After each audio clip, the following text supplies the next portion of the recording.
Hello and welcome to Mediumship Matters with me, Hannah McIntyre.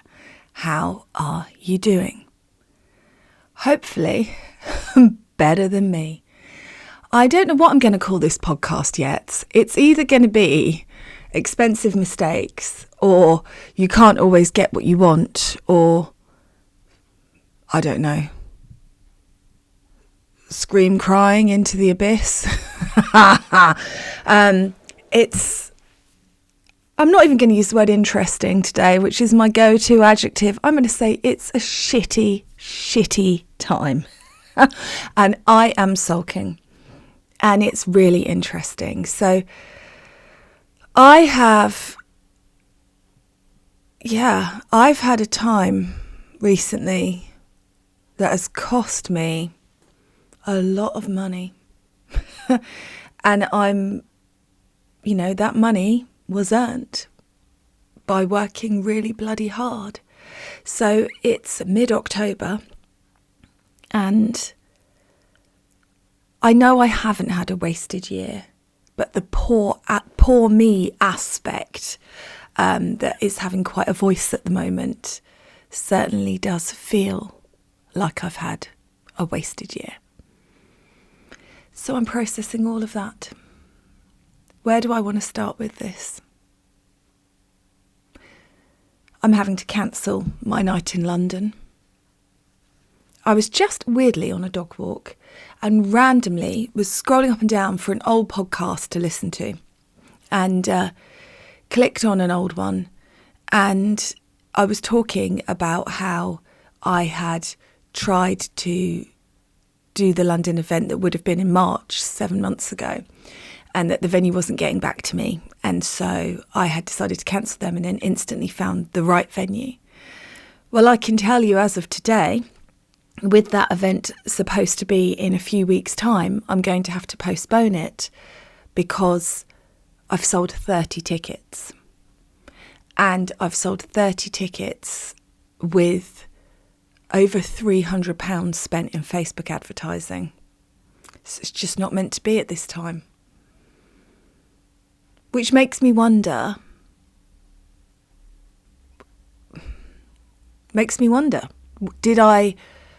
should I not have booked an event in London? Am I getting too big for my boots?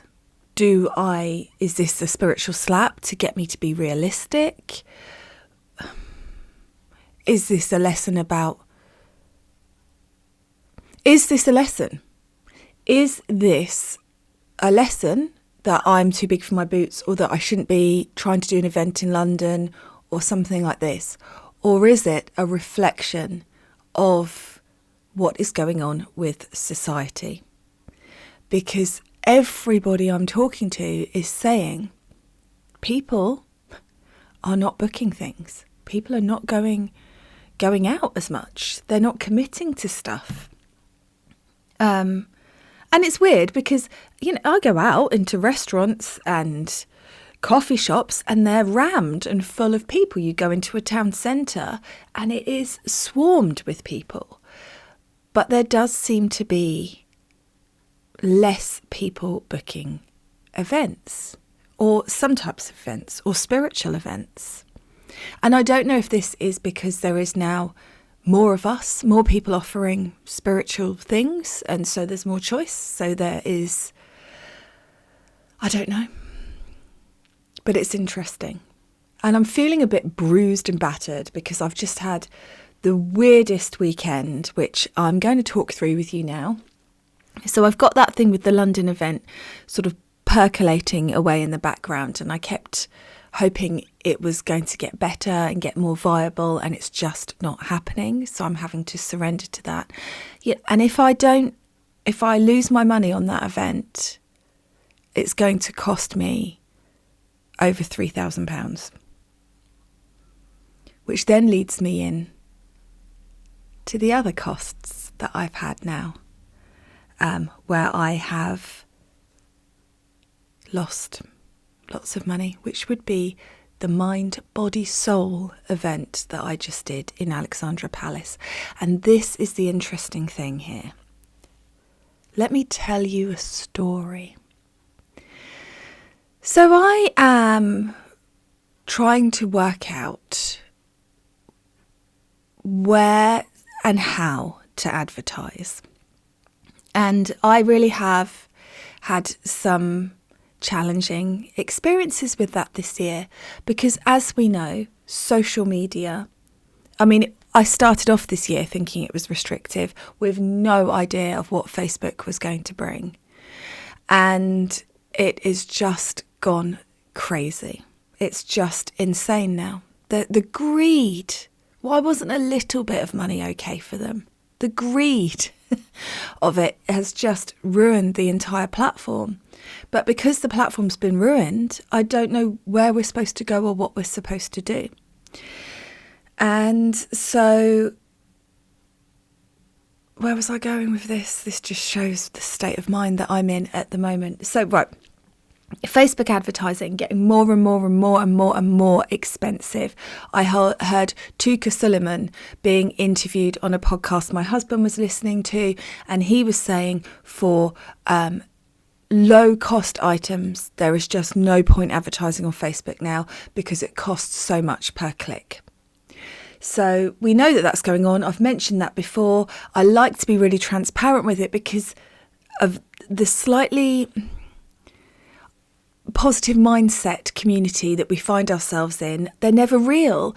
And so if you're not real and you're not admitting that it's problematical, then when it is problematical for somebody else, they think they are the problem. And actually, I think it's the platform. So this year, I think I've gone up 300 followers on Facebook and possibly 200 on Instagram.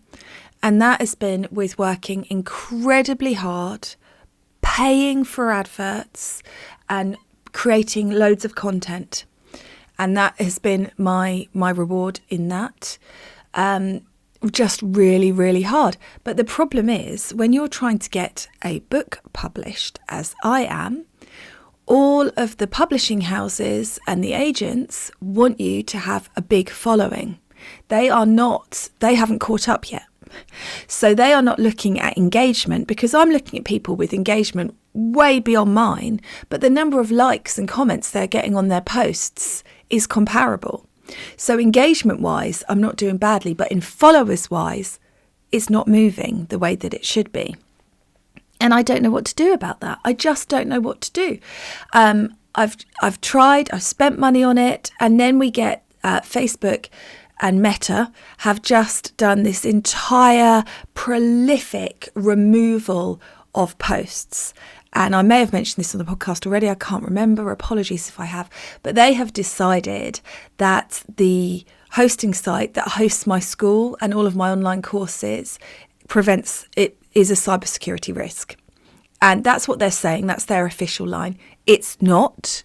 They're a great company. I've been with them for 10 years. They are not a cybersecurity risk. But of course, what they don't do is they don't integrate with Facebook. And so what Facebook now are doing, I think, is blocking any website that doesn't keep you on the platform. So if you go to watch a YouTube video through Facebook, you actually stay on Facebook. You watch it through Facebook's browser, so they've still got you on there. If you go onto my ticket tailor to buy tickets for my events, you actually stay in Facebook, even though you were clicking through to ticket tailor. So you're staying on their platform. But with Member Vault, you leave Facebook. And so they've said it's a cybersecurity risk, and they have deleted every post. I've had hundreds of posts deleted that has a link to Member Vault. They have also done it with Linktree. For those of you that know, Linktree was a site that you could pay for where it would have you would click through it from Instagram and then it would have links to all different websites for you. So, for example, mine would say, listen to my podcast here, follow me on YouTube here, visit my website here, get tickets for events here. They've got rid of that too. And the reason why they've done that is because it's encouraging people to leave their platform. But they are saying it's for cybersecurity. And the interesting thing with this is, over the past year, I have reported to Meta over 30 accounts that are pretending to be me, that have my picture, that have lifted my content, that are messaging people and trying to rob them. And Meta have not taken one of them down. So they're not really focused on cybersecurity, because if they were focused on cybersecurity, those accounts would have been removed. And then I fell into the trap of paying to be verified on Instagram, which is £12 a month. And I've just cancelled it because F them. They're not getting any more money for me. They haven't taken down the scam accounts pretending to be me. So being verified holds no benefit to me. None. Anyway, so that's all going on. And so I've been trying other ways to advertise. I tried a PR company, and they were a cheap PR company as PR goes. So to be fair, they were. But you paid them a monthly subscription and you got to apply to be in certain articles. So a journalist would post through their platform a question, and then you would write an answer. And if the journalist likes it, there was a chance that your answer would be included. And then you'd be able to have that thing on your website that says as featured in with different places. Except it was taking me hours to write these article responses and nothing was happening. So I was paying, it was taking me a lot of time, and there was no response. I paid them to do a personal interest story on me, and it was so far removed from me. It was just so bland. Mum of two from Kent says anyone can be a medium. Just, I'm so much more than that, and it didn't represent me at all. So I cancelled that, but that not without it costing me several £100s. And then I tried paying for adverts myself. Now, how funny is this, guys? Because I sent an advert into a magazine that clearly didn't download properly, and then was advertised as Mediumship Matters Poe. It didn't have the podcast, it had Poe. And they didn't notice that then when they downloaded it, it wasn't there. And so that was that, and they won't take any ownership of that. That is Mediumship Matters Poe. So they're saying that's what I submitted to them. I'm like, well, obviously I didn't submit a half-finished thing.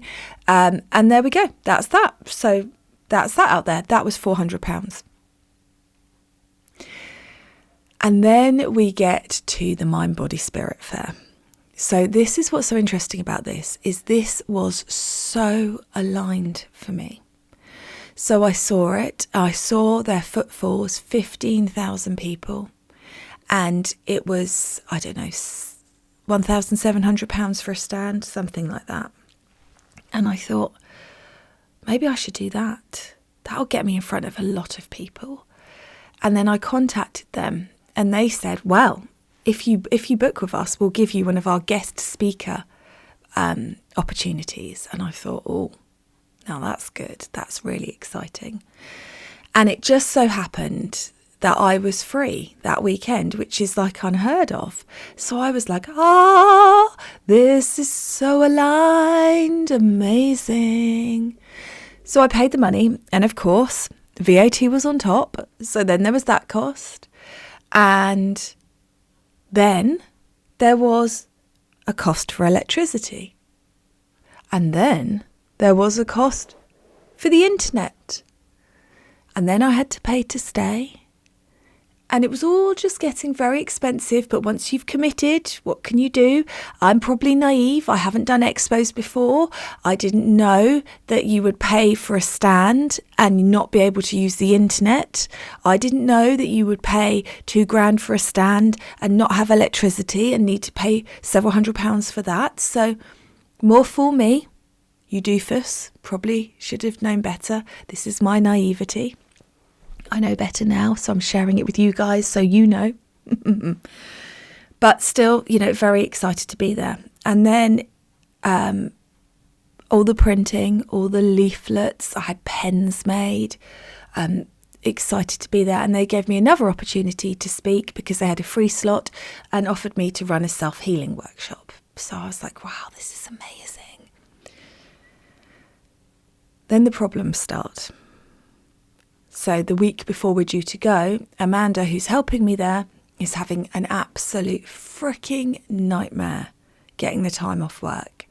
She's trying to swap shifts. It's just not happening. New systems at work. Confusion within like 10-minute increments that is meaning that the shifts can't be covered. She's not sure if she's going to be able to help me. And I think, okay, positive mindset. It's okay. You can do one day at a festival by yourself. You know, it's not the end of the world. Anyway, and then one of my friends, my lovely friend Sue, offers to step in and help. And so I'm doing that and I'm like, okay, don't stress, don't let it beat you. And all the time that this is going on, I'm in this energy that we've been hearing about recently from Spirit, where I feel like I've been put into a tumble dryer and I have been spun around, not knowing which way is up, not knowing how to function for over a month. So I'm feeling pretty tired, feeling pretty delicate, pretty battered, pretty bruised, but I'm like positive mindset, positive mindset, positive mindset. Go to book the local premiere in and it's sold out. And I go, oh shit. And my husband says, why did you not book that before? And I'm like, I don't know. I just kind of forgot and it's crept up on me and I don't know what day of the week it is. Anyway, go on booking.com and there is a new to booking.com 3-bedroom apartment for the same price as a 2-twin room Premier Inn. And I'm like, thank you, Spirit. Oh, get this lovely accommodation booked. Can't believe it. 20 minutes walking distance from Ali Pali. This is amazing. We're not even going to need to move the car. We'll be able to walk to the accommodation through the grounds and just have a lovely time. Get the information about setting up and they want you to set up on the Thursday night. And I'm like, oh, I can't set up on the Thursday night. It's my son's 17th birthday. So I asked them and they said, it's fine. You can come on the Friday morning. So Amanda has driven 45 minutes to my house to meet me at 5:30 a.m. or whatever time it was that we left. And we get in the car and we are driving and we are hopeful. And we're driving along the motorway and we're making good time and we stop for a coffee and it's quite exciting. And we get there. And, you know, you guys know I'm Capricorn. I'm ultra critical, I can organise it. Why would you do it like that? I can do it better. It's an intrinsic part of who I am. And, oh, actually, before that happens, the night before we go, the Thursday night, I cannot find my signs that I've bought especially for the fair. I'm looking in there, and I've got this lean-to on the side of my house where all my stuff is. But when we had builders do our roof, as I think I mentioned to you guys, they threw all the rubbish down this plastic conservatory roof and have smashed shitloads of holes in it. So it's kind of a dry lean-to if you put things in the right place, but it's also not, it's leaking and it's mouldy. And I hate it because it has spiders in it and I'm so afraid of them. So I go in there very much like I'm doing a bush tucker trial whenever I go and get anything. And you know what? In full honesty, it should have been cleared out last year. And I just keep piling more and more crap in there and ignoring it. And this is my fault, I admit it. Anyway, so I can't find the signs. 40 minutes in the dark with a torch. I tell you what I do find. A frickin' tarantula and a mouse. So I'm pretty stressed with all of that and feeling pretty... Anyway, I've already packed the signs. They're already in my bloody car, but that's beside the point. But so there's been this kind of, you know, stressy energy before we get there, but not before I've booked it. And the flat is there. So I feel like I'm in alignment. I feel like Spirit want me there. And I have no doubt that they do. But I don't think it's for the reasons that I thought. So going back to my Capricorn energy, we arrive and it's chaotic. The people doing the parking don't seem to know what's going on. I get out of my car because they tell me I've got to go up to the box office. So I go up to this little box office hut thing, and they're like, what's your name? And I say Hannah McIntyre. And she's like, you're not on the list. The email with all the confirmation details has disappeared from my inbox. I cannot find it. I've searched for it. I searched on my phone. I've searched on my computer. It's gone. I went on to the website of the organisers, but there's no details on there. And I'm like, well, and so I'm at the box office, and she's like, your name's not down. And I'm like, it is. And she's like, it's not. And I'm like, I'm in the programme. I'm definitely supposed to be here. And then I say to her, there I am. And she says, oh, that's under Hannah Medium. You told me your name was Hannah McIntyre. And I'm like, oh my God. During that time, the guy that is allowing people up the hill has let 7 cars in front of us. The clock is ticking. We've got a stand to unpack and set up, and we're sitting there watching, with in this queue of cars that's not been done in arrival order because they've let 7 people ahead of me because they're incompetent and can't read a spreadsheet. So I'm getting stressed. I've driven through London. That is stressful to me. I'm tired. I've been up since 4 a.m. I haven't slept well. And so there's and I'm like, sort yourself out, Hannah. Sort yourself out. Don't be a negative Nancy. Pull your head out of your bum. And we arrive, and as we pull up to park to unload, the heavens open.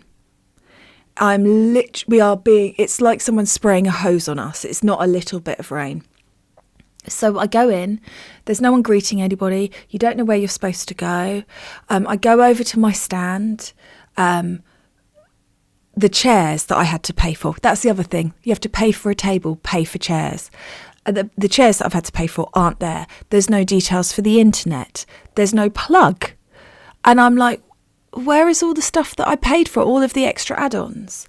So I ask somebody and they don't know, it's not their job. So I go to the counter and they say, oh, well, if you've got a problem with the electricity and the internet, you need to go and stand over there and wait for somebody. I stand over there for 15 minutes. Nobody comes. I go back to the thing and they're like, oh, they're in training at the moment.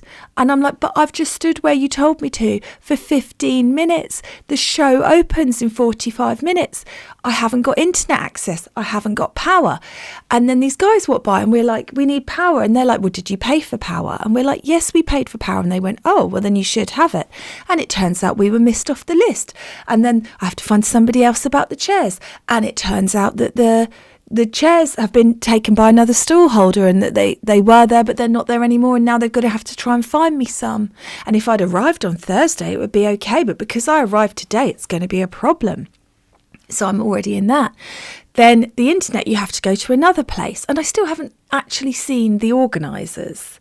They haven't greeted anybody. They haven't said hello.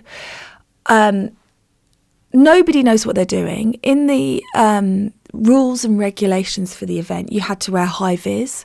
I'm the only person wearing high vis, me and Amanda.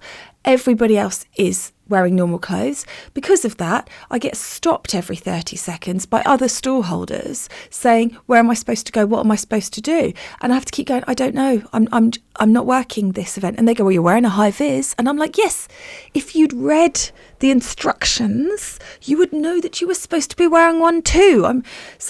Then I find somebody and I say, am I supposed to be wearing a high vis? And they go, well, yeah, if you want to.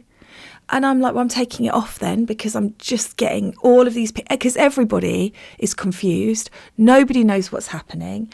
I go to the front desk. I get the code for the internet. I go back to my stand. The internet's not working. I go back to the front desk. They tell me if I take my devices to the front desk, they will connect to the internet and then it will click in. This is the words they used. It will click in and then I will be able to keep my internet. And at this point, I'm hopeful. So I want the internet. So I'd walk my laptop to the front desk. I've done 7,000 steps upon arrival at this point, just to be clear, being here, there and everywhere, back and forth to the car. So I go up, it clicks in, I go back, sit down, it's gone. I go back to the front desk, they tell me to click in again, I tell them that it tried. We then end up with quite a few stall holders all around, gathering around, and all of them having the same problem. It turns out somebody hasn't turned the internet on in the room properly. It's 10 minutes before we open. I open up one of my roller banners, I have a stupid brain fog, think Amanda's got hold of it. She obviously hasn't. It shuts on me, it cuts my chest open. I've then got a massive inch-long gash that is dripping blood down my chest. Just horrendous. And I hope I hope this isn't just the world's most boring podcast, but it's kind of interesting to me because it was so aligned to get me there. I was free that weekend. I could do it. They had spaces for me to demonstrate. I thought I hadn't got accommodation. Then I get this lovely apartment. It felt like it was aligned. From Amanda's point of view, it didn't because she had so many obstacles. But from my point of view, it feels like this is where I'm supposed to be. It's so quiet. There's hardly anyone there. I'm thinking, this is weird. This is really weird. And then it's really just I'm not a salesperson. It's a really difficult environment for me. Now, I think that those kind of expos work for you if you are a salesperson, but I am not. I don't want to harass people as they're walking past my stand, asking if they want to spiritually develop. It's not my comfy place. So I'd rather people came over, asked their questions if they wanted to and left again. I don't want to be forcing things on people. And I think that's a massive thing with spirituality, is that people need to be able to choose. But of course, as with this sort of expo, there's this ready meal woman. Oh my God. She jumps out at Amanda and I when we're walking around and she says, you two are beautiful. And we say thank you. And we're wearing our exhibitor wristbands, so she should know that we're exhibitors. And she says, do you ever wish that when you got home from work, there was healthy and nutritious ready meals just in your fridge ready for you to use? And I said, oh, we're exhibitors. Don't worry about your sales patter with us, love. Find someone else. And she says, well, most of our sales actually have been to other exhibitors, so you might want to hear what I've got to say. And I said, I'm really not interested, thank you. And as we walk off, she starts abusing us. She's so freaking angry that we won't let her do her sales patter. It was those kind of people.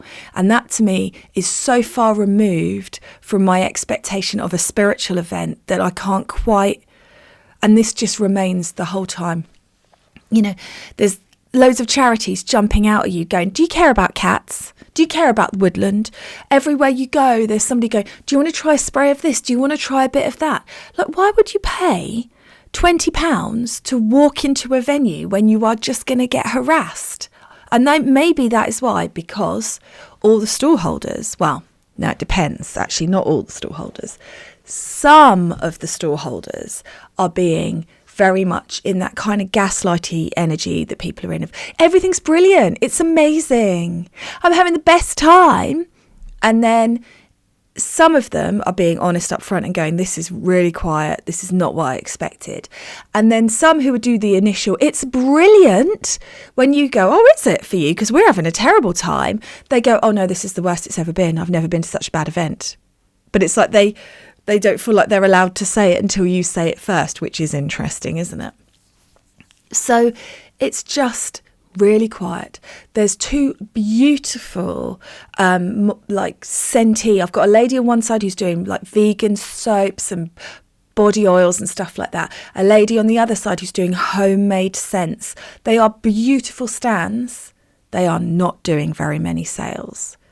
Amanda and I are not doing any sales, not one. Now, I know there may be people that sign up in the future. There may be.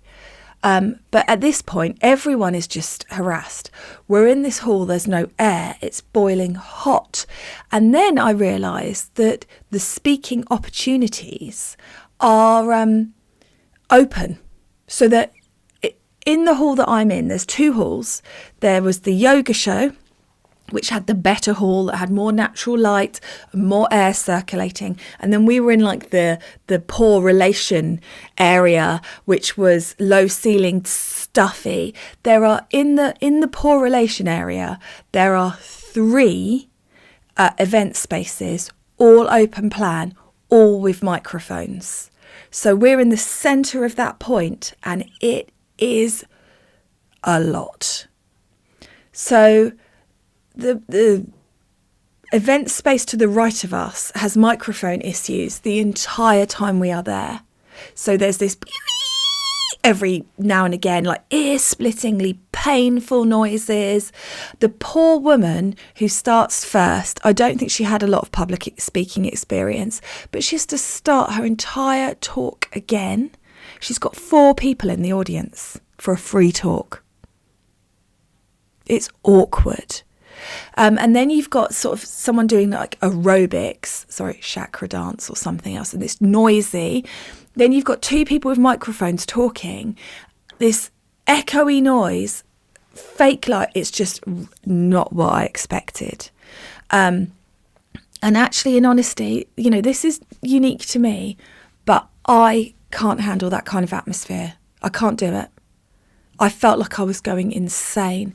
And this is where it gets really interesting, because I actually think that something happened to me energetically during this weekend, but I can't work out what it was. It feels like more than a lesson, but it was horrendous. I feel like I've done some sort of shamanic torture event.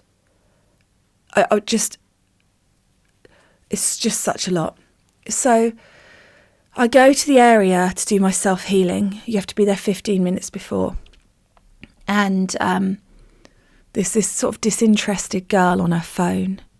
And I say, "Hi, am I allowed in?" It's all open plan. There's an eating space. You can hear the other people in the other area on their microphone, people walking by, people opposite selling special jewellery that's supposed to stop electromagnetic fields. And they've got a big stand. They've got 8 team members. They're stopping everybody and trying to do the hard sell on them. And I'm like, I thought this was going to be in a room. I thought it was going to be off. And that's my fault. I probably should have checked. Assuming is dangerous in this kind of environment. Lessons have been learnt. So the girl goes, "Do you want to play some music?" So I put some music on, and she's like, "Okay." And then I'm there with the microphone, and we're calling people in. And the thing is, there's nowhere for anyone to sit who's bought food from the stands. It's not an eating area. And so you end up doing a self-healing with spirit meditation with people sitting on the floor chomping through their salad, like in the space. It's so weird. And people are like, "That was really lovely, but I couldn't really hear you." The girl is on her phone. I'm going, "If we could turn this up," into the mic. "If we could turn this up." And she's just on her phone, totally disinterested, completely, she's supposed to be there to support me. She's not even watching. So I have to go over to her and go, "Excuse me, sorry, can you turn this up? They can't hear me." She goes, "Oh, okay, yeah." Then goes back on her phone. They still can't really hear me. I can hear the other people doing talks. So that's coming in while I'm trying to connect to spirit to take people through this meditation. It's just insane. Just insane. So noisy. People walking around, people walking by, people eating their lunch in the meditation space.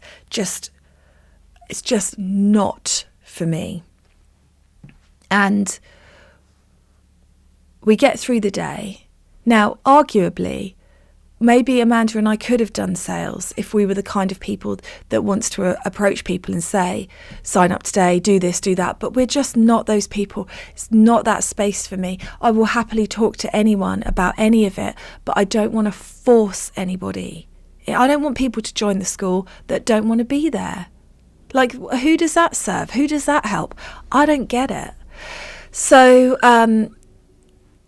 we get to the end of the day and I am broken. I can't even explain to you guys like how I'm feeling. it's like I've been in the tumble dryer, but someone's turned it up and they've turned the heat up, but they've also played 5 different types of music while I'm going around in the tumble dryer simultaneously. Plus I've got this cut that's hurting and stinging, and loads of unhappy stallholders. We're sitting and percolating in this energy of lots of people that have paid a lot of money to be there, and we're just watching the clock tick by as people, you get one person walking by every 10 minutes. It's really quiet. And Amanda and I leave and we go to walk to the flat, and the heavens open. And we end up lost. I don't even know how it happened now, but this is just the energy that we've been in. Lost in the pitch black in the grounds of Alexandra Palace. Like someone's chucked a bucket of water over us. I've got a raincoat on, a jumper on, a t-shirt on, and my bra is soaking wet. Like, that's how wet we are. It's dripping down us. There's no lights. We don't know where we're going. And then my phone gets so wet, we're using the sat-nav to direct us, and it short circuits.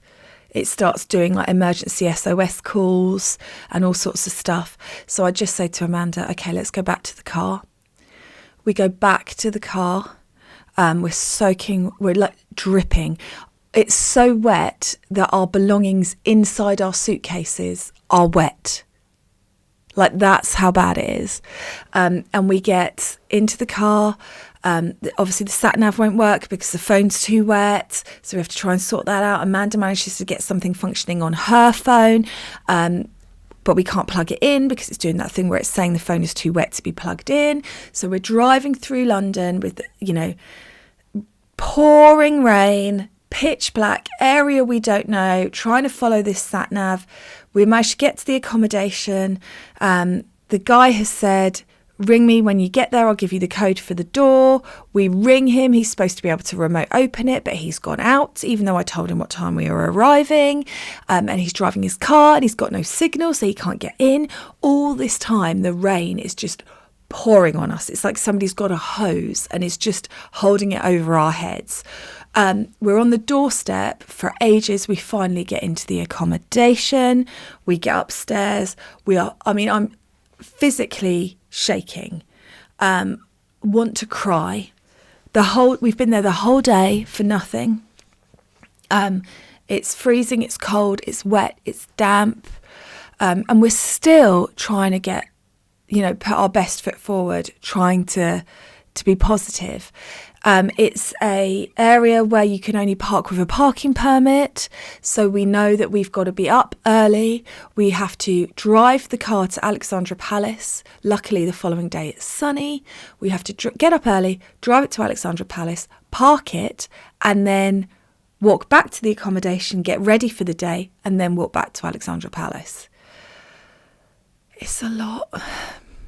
It's a real lot. So we do all of that. And I say to Amanda as we start the day, if today is a similar ilk, I cannot do another day. I don't have it in me. And we try and be positive. We move around the sand to try and freshen up the energy. Lots of people moving around their stands. And we're like, okay, yesterday was the practice day. Today is the day. Nothing. But at this point, by the way, just to be clear, we still haven't met the organisers. The organisers have not come round and said hello, introduced themselves or anything. I still have no idea who was a volunteer and who was actually working at this event that I've paid over $2,000 to be at.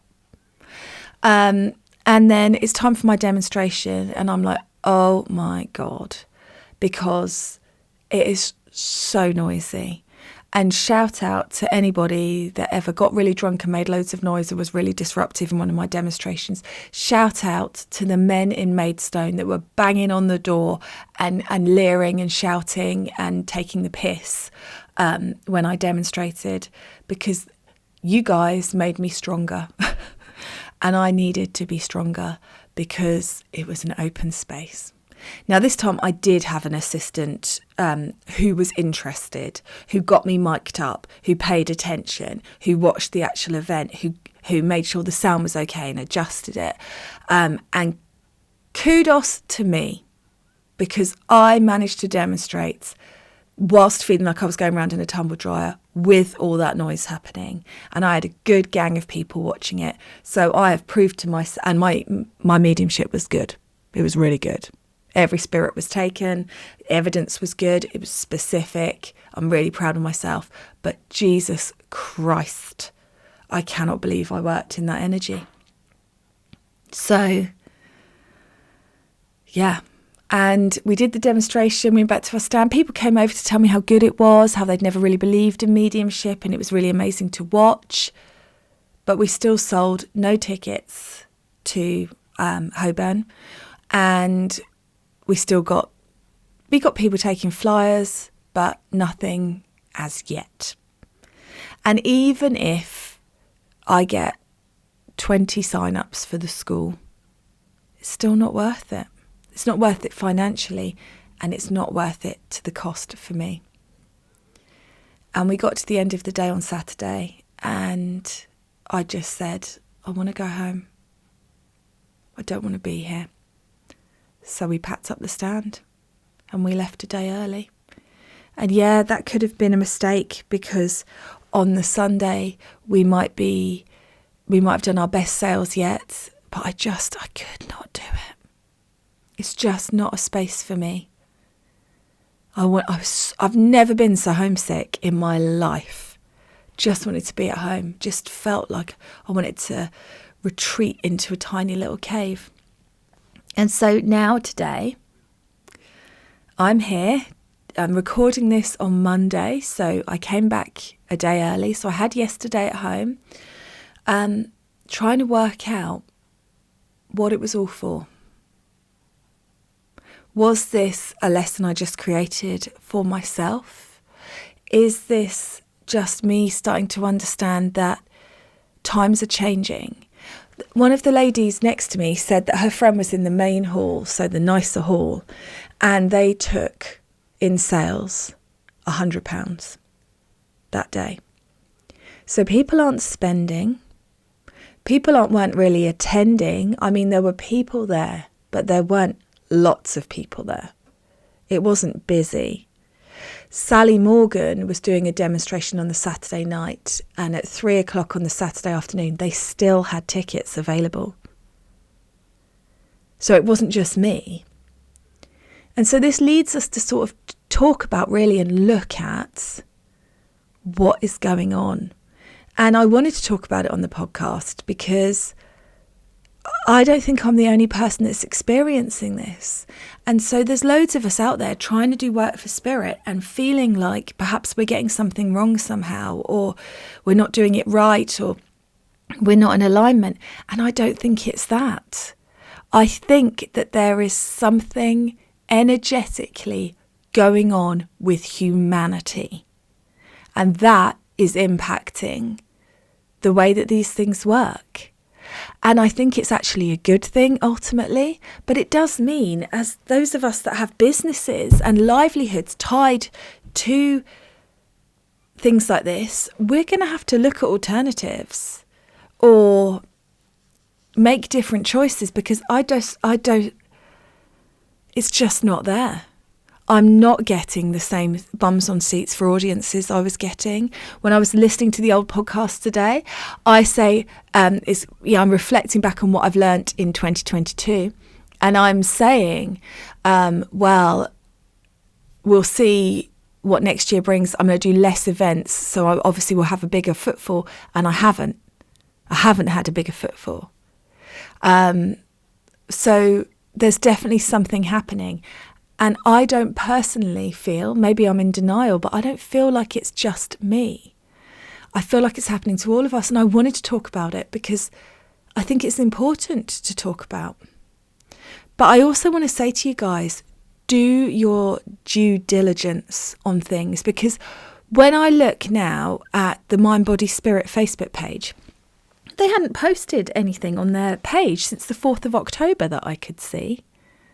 Which means that in all of the build-up to the event, they weren't even posting on social media. I don't know if they advertised it. Are they expecting people just to to rock up because they've rocked up before. And everyone there was saying that it's just got worse and worse and worse. And one of the people that were there, who was I think she was sent by spirit, because she just walked up to our stage and just started telling us all this information. And I don't even know why. And she's been going to that fair for several years. And she said that this year there's less repeat people than there's ever been. There used to be a whole community of people that would see each other there every year. And they're one of the few ones that are left. And I think that is a sign that these things aren't working. So just be really careful if you're out there and you've got a spiritual business. And, I'm not sure where the number 15,000 people through the door comes from. But if that was actually at their highest point, which was apparently before lockdown, that's not really... it's disingenuous to say that that is your footfall, because that is not the footfall. And then we're getting into all this fakery once again, which leads me back to all the stuff I was talking about with Meta. Because Meta, in honesty, don't want to take down the scam accounts, because the scam accounts add to their numbers. So if you look at the number of users on Facebook and the information they release, I reckon that about 20% of those at least are scam accounts. They're fake. If they take them down, their numbers dropped. And this is the same thing with taking us off. If you leave the site to go visit another website, it looks like the hours that people are spending on your social media platform are less. So they don't want you to do it. And it is the same with this fair. It's not 15,000 people through the door. If it's not 15,000 people through the door, if that was your figure that is actually 8 years old and before society changed, it's not the same thing. And so really bear that in mind.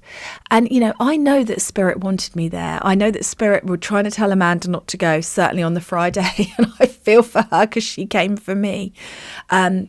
And she's got her own experiences and her own processing she's going through, because we have both left feeling ruined.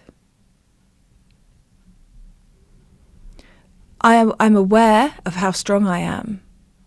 I'm aware that I felt like I was on this tipping point. I was walking around these grounds in Alexandra Palace in the dark, and I realised my lovely handbag that I love so much was dragging on the floor and getting all muddy and scuffed. And I was soaked to the skin. And then my phone was doing it was changing the details of people who were in my contacts. So I might not even have the right phone numbers for people now and stuff like that. And I felt like I was on this knife edge between, honestly, having a complete mental breakdown and pushing through it.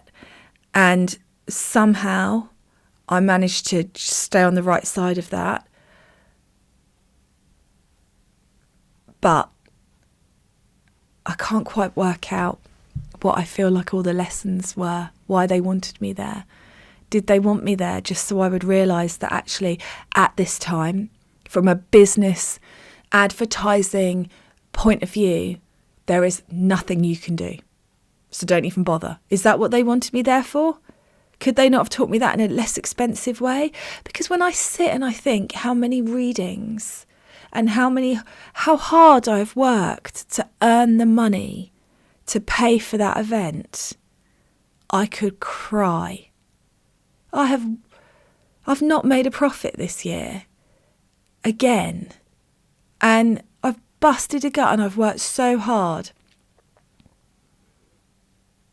And am I creating my own resistance? I don't know. Like, I really felt like that was in alignment. I really felt like I was supposed to be there, and I still do, because otherwise they would have not got me accommodation, wouldn't they? The date would have been wrong. I just feel like I was supposed to be there, but I can't work out why. And is this just so I finally freaking surrender? Because I cannot think now of any other way to try and advertise. I've tried everything. I've done adverts on podcasts. I've done magazines. I've done adverts on social media. I've done I mean, obviously I've got this podcast, I've done now trade shows, like nothing is doing anything. So do I just have to give in? And was this the world's most expensive lesson to make me do that? I would love your thoughts if you've got to the end of this. But I really want to share it with you guys, because everybody at the fair was, you know, there was that whole element of people going like, yeah, this is bad. And we had that camaraderie from that.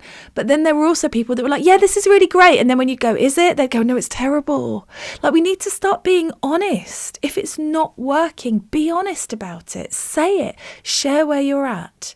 So if you are like me and it's just not getting in gear, let's make a support group for workaholics that can't work. And maybe try and find some fun again and give up into it. So let me know, what do you think it was all about? I'd love to know. Were you there? Did you think it was amazing? Were you one of those lovely people that came up to hide at our stall because it was the most spiritual event you've ever been at? Because you guys were my favourites. You guys were the ones that made it worthwhile for me. But aside from that, it's going to take me some time to heal from this, and I'm interested to know what it was all about. Well, there we go. So ends the whinge. I hope that you've enjoyed it, and let me know your thoughts, and I will catch up with you again soon.